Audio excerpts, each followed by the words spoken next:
Hey there, Nikki here of Life I Design. I'm in a slightly different part of the studio this morning. The light's fantastic. I was inspired by a creative studio session that I had a few weeks back, and a few people asked if they could have a tour of the studio. So I thought it'd be really fun to share with you my entire space. What you often see in videos and in classes really is my desk and the space that I've arranged for it to be consistent and clean, maybe a little bit minimal, and hopefully inspiring. But the entire space really has almost a yin and a yang to it. The studio space that I currently work in is in my home. It's a room that is meant to be a family room or a living room, a space for, the family to enjoy. But I took it over years ago when I started Life I Design, and it really has evolved into a space where I spend a lot of my time here, and whether it's painting, creating classes and books, working on personal journaling and sketching, or even sitting here in this chair and reading. I even have a meditation cushion under the chair here, which you'll see in a little bit. But it really is a space that it has to produce or enable me to be functional in multiple ways. I am a creative who likes to do a lot. I like to paint in different mediums. I'm best known for watercolor, but I actually started my painting journey in 2012 using acrylic and moved into mixed media, and then through my calligraphy journey found and fell in love with watercolor. So there's a part of me who is Nicki the artist that still needs to work on things like this piece that I have to the right of me that just came out one day when I allowed myself some time to create and paint using acrylic paint. I'm exploring oil painting, so I need my space to be multifunctional because it's what I do full time. It is my creative business. I also need to be able to have it be flexible so that I can do different things in the space.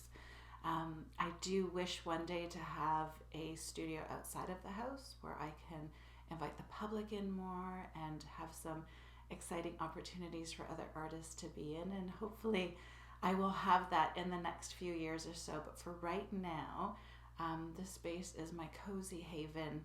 I walk, and you'll see in just a moment, I get to walk just a few steps to reach this space that I've been able to create to call my own, and allow myself to be who I am apart from all of the other roles that I play in my life. So it is Nicki's space. I'm very fortunate to be able to create the space that is personal and unique to me and the things that I love, because that inspires my creativity and artistic practice. Now, I'm hoping that sharing with you my personal side of the studio, again, it's the side that is Nicki Traikos the artist, not Nicki Traikos Life I Design and everything that I create to help inspire you in your art practice.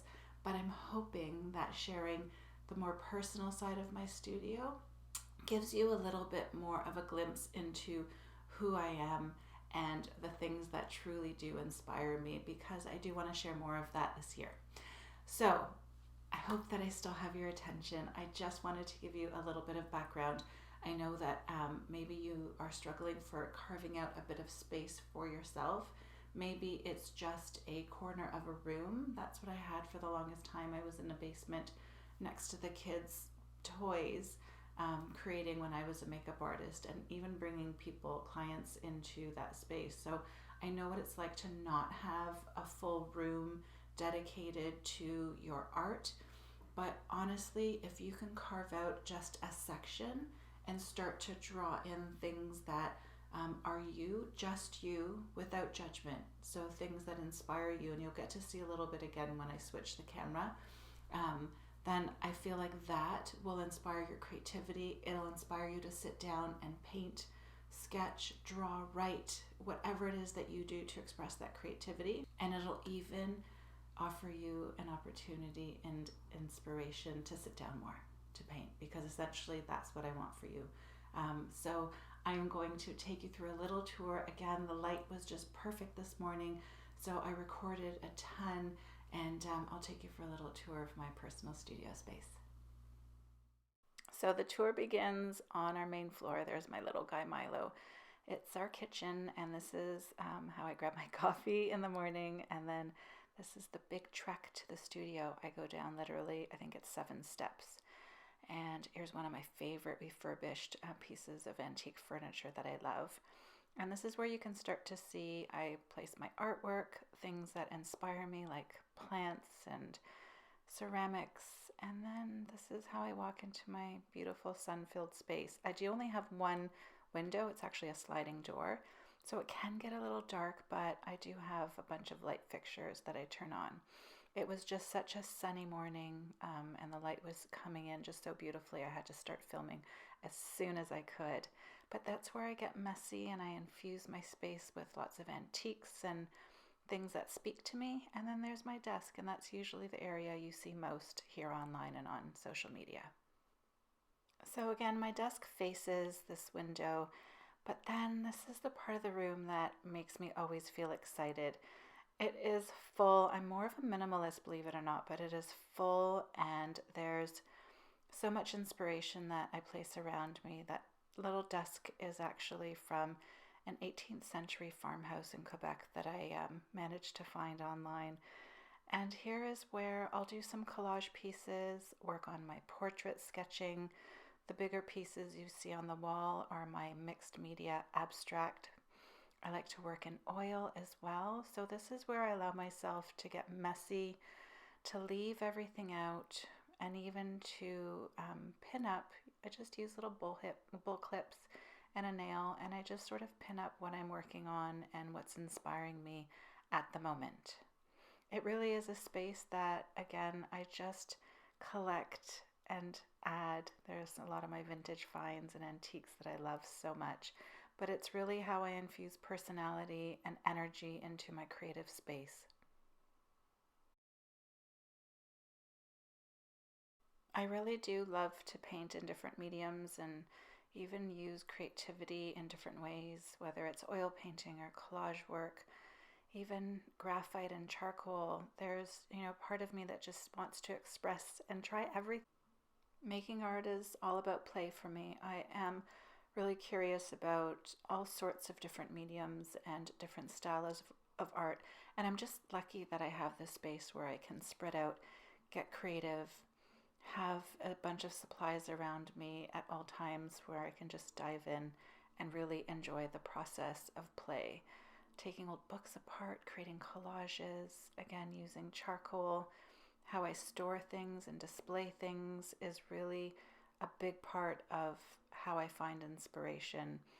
And again, getting antique pieces, refurbished pieces that I can rescue and bring to a new home is really all about, just being sustainable. And again, I love anything that's old. And these are actually vintage pieces that I've collected that I'm hoping to start selling in the near future. So make sure you subscribe to my newsletter. Look at how just beautiful. I love vases and vessels and frames and all sorts of things. So this is the messy, crazy part of my studio, but it is where I am so happy and I feel like I'm expressed in every aspect of it.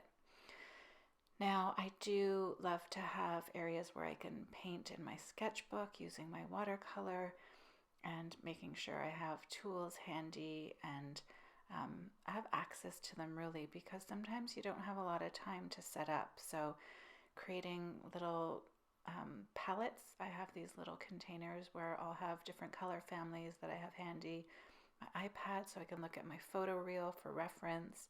And then that part of the studio really is where I have a lot of my tech and where I record a lot of my videos and classes. So having a space where I can sort of sit and be, so I can get messy and get some of my acrylic or oil paints out is really important. But then I also need a cleaner, more tidy area so that I can be productive and get all of the things off of my to-do list.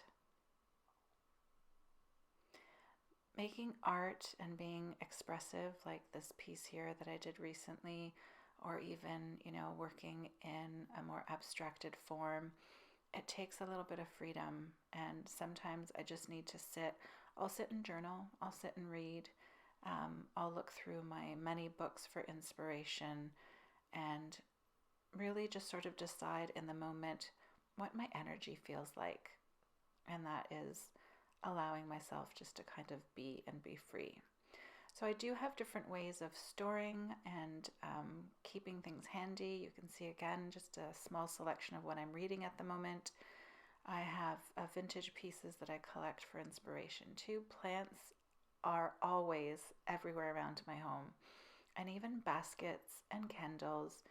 Again, anything that is makes you feel excited, what I say, is what you should have handy. A big selection of sketchbooks, because there is never enough sketchbooks. I may be a little addicted, I can't lie. And even interesting things to put paper towels and things like that. Reference books, just making sure they're handy so when I'm ready, I can just sit and create and paint. And of course, making sure that I have a big area where I can spread out is huge for me. I had this desk made, or I can even raise it to make sure that I can protect my back and my neck, protect myself from my migraines that I tend to get neck strain, which is also huge. But making sure I have things like this quote, things that inspire me, some little paintings that I did years ago. I think that was part of a class maybe that I took. Again, plants always, and even little things that I find on my walks. That shell is a gorgeous one I picked up in Scotland on a recent trip. It was such a gift to find. But having these things displayed, maybe it looks like clutter to you as you're watching it or looking at it. Maybe it's inspiring you to be a little mindful and to make sure that you have things that surround you. These are from my wildflower garden. I just, as they dry, I put them in this, haphazardly put it in a pot and see what happens. Having places to display my art is really important. So these bulletin boards, they're just from IKEA, and I can clip and put things that I'm working on or inspiration that I have that I want to have at eye level so that I can look at it to refer again and again. And this is pretty much the space that you see when I'm doing filming often and working at my desk, whether it's a class or a video. Again, just making sure I have flowers always. And this rolling cart is filled with all of my bookbinding supplies that I like to have handy, especially if I'm going to do some collage work. That's one of my collaged journals that I am currently filling up and enjoying. So now it's time to take a look in my drawers. So here's my messy drawer that has a bit of everything in it, but I use a label maker and I store things like all of my many mixing palettes. I don't wash my palettes off, as you can see. I may wash them off if I feel like I need to start with a whole fresh new palette, but don't wash your palettes off. Here's where I store my paper, my swatching, so I know what watercolors I have. And again, this is where I normally sit to do recording, so I need to have everything really organized and handy. So here is a great selection of some paints and chalks and inks and things that I just need to have in a drawer so that, again, I can see them when I'm pulling some mark making tools together and just need a little bit of inspiration, I think, too. And then more inks and pastels. It's kind of a junk drawer as well of just some supplies that I use, but not often. And then these bowl clips are a really great way to showcase any little bits that you're working on. Again, bulletin board from IKEA, but you can get cup holders so I can store my mark making tools, markers, watercolor, pencils, things like that. And again, they're neat and organized and they're handy, which I think again is really important so that when it comes time, you just sit and paint. Again, candles. I love to light candles and create that ambiance. So here I have a taller unit that's very similar to the one I just showed you. Lots of technology. These ones aren't as interesting, but this is how I store some art and supplies that I need handy. So again, lots of sketchbooks. I hand bind sketchbooks as well. I just love to. Some of my favorite reference books and even some vintage books that I'll keep handy. I love to refer to books for when I just need a little boost or if I'm learning something. And then this actually palette is a really great one. I'll list it on the descriptions. It's from Amazon. It's a really good one to travel with you and to make sure that you've got your watercolors handy and taken with you, which is, I think, a really important thing to be able to do. Take your studio with you. I love using baskets so I can put in some magazines and books when I just want to grab something to read if I have a few minutes and I'm taking a break. Again, making sure that I have lots of plants around me and some reference material. Never at a loss for what to paint next or what to work on next, just because I feel like I have so many books and magazines that I can pick up. And it's a little fireplace that I have. It's not gorgeous, but it warms me up in the winter when I need a little bit of heat. This is where there's my meditation cushion, where I like to spend some time in the mornings if I just want to read versus working on a piece or journaling or whatever it is I feel like that morning. Again, being happy to have this space and being able to walk out into the garden where I'm planting more wildflowers. It's still late winter here and nothing is growing, but this will be filled in the spring and summer months with lots of flowers and references for me to paint and even take my painting outside, which is something that I enjoy doing in the summer months.